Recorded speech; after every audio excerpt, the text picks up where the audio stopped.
ប្រទេសទុកដាក់ក្នុងការបរិច្ចាគទានជានិច្ចហើយទ្រង់ឲ្យអាមាត្យទៅអញ្ជើញព្រះបរិរាជបិតាព្រះបរិរាជបិតាពីក្រុងពារាណសីហើយទំនុកបម្រុងឲ្យបានសេចក្តីសេចសុខស្នេហ៍ស្នាល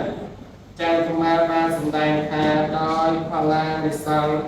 ដែលព្រះអង្គបានដកទឹក8អមប្រគេនព្រះធេរៈ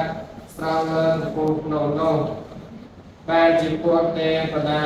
ទៅដងទឹកយ៉ាងខ្លាំងមានក្លិនក្រអូបចំនួន84000ផងមកអំពីស្នះអណោកកៈមកថ្វាយព្រះអង្គស្រង់ធម៌រាល់ថ្ងៃដោយផលមកជាប្រទីប8ដួងមានពួកទេវតាអនុត្តប្រទីប84000ដួងមកជារាល់ថ្ងៃ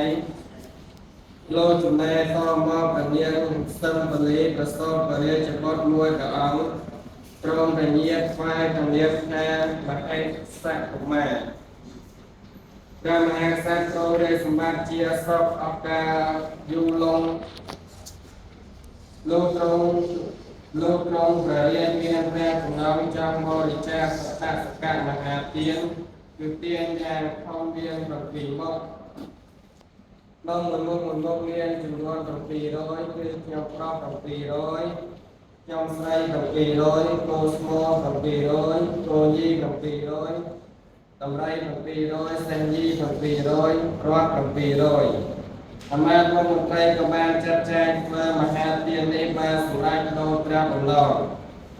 ព្រះអន្តរាជាស្ដេចនៃទេវតាស្ដេចចុះពីខាងត្រីដឹងមកកាន់ខាងមនុស្សលោកស្ដេចចូលទៅធម៌ព្រះបាទចន្ទកុមារថ្វាយព្រះពោធិសត្វសាធិការ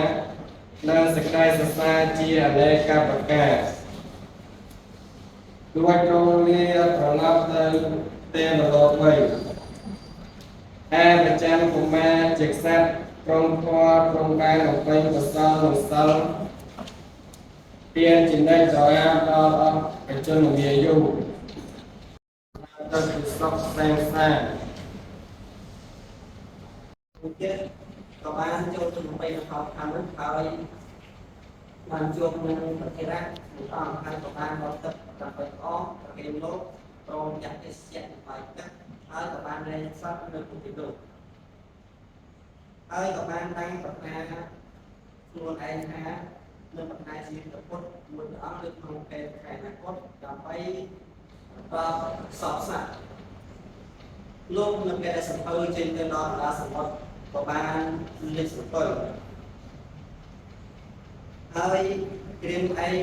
មើលអានហោសមារភូបរិជានៅក្នុងក្នុងក៏បានសន្តិពុទ្ធហើយរិជាក្នុងមានមកដៃមួយទាំងអស់មានសព្វលី